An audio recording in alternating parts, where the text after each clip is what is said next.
Hi guys, and thanks for taking the time out to view this video. This is just a quick look of how I made the Hunter throwing knife from Destiny. You can also check out my first Destiny build video right here of the Fulcrum hand cannon. It's a little more detailed than this one and goes into each individual layer being constructed. These initial builds were based on blueprints from Bill Doran of Punished Props, and if after viewing this build you're interested in trying it out for yourself, just follow the link to Punished Props below and check out their store. They've got a bunch of tutorials, resources and some free blueprints. I would like to mention at this point, however, that the blueprint for the Fulcrum hand cannon is not provided for on Bill Doran's website, and I do not provide that myself.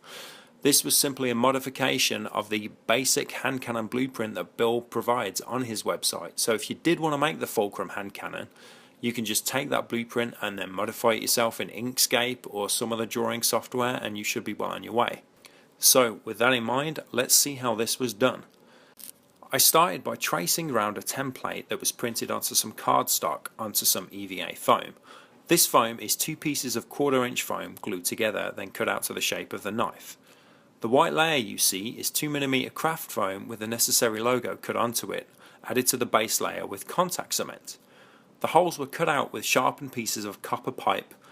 Once the pipe is sharpened, it cuts through the foam rather well. I then took a Dremel tool after that with a grinding bit attached to it to shape and sculpt the knife to give it the beveled edges on the blade and also the inside of the holes. For the wrapping on the handle, I took a sheet of 2mm black craft foam and ironed on a crumpled piece of tin foil to add some texture. I picked this little trick up from another tutorial here on YouTube, and the goal here is to give it a leather texture. I simply then cut that into strips and added it to the handle knife, again sticking it down with contact cement. After that it was on to painting and weathering, so I gave the whole thing a base coat of silver with a spray paint. I started with the wrapping of the handle. As I wanted to go for a leather look, I painted on layers of black and brown acrylic paint and then dry brushed a mixture of yellow and brown onto the edges of the wrapping to give it a worn leather look. For the splatter chip paint effect, it was simply just that. Slap on some grey acrylic paint and then flick it onto the handle of the knife in any random direction I so desired until I got what I was looking for. After that, the whole thing got a nice coat of dark brown and black to add a grimy, greasy look to the whole thing. Once the paint was all dry, I sprayed on 1 to 2 clear coats and let it dry.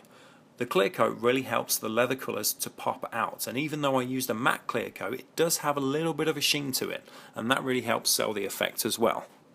These Destiny props have given me plenty of motivation to do some more builds, so if you haven't already, please hit subscribe and there'll be more videos coming this year. Thanks again and see you next time.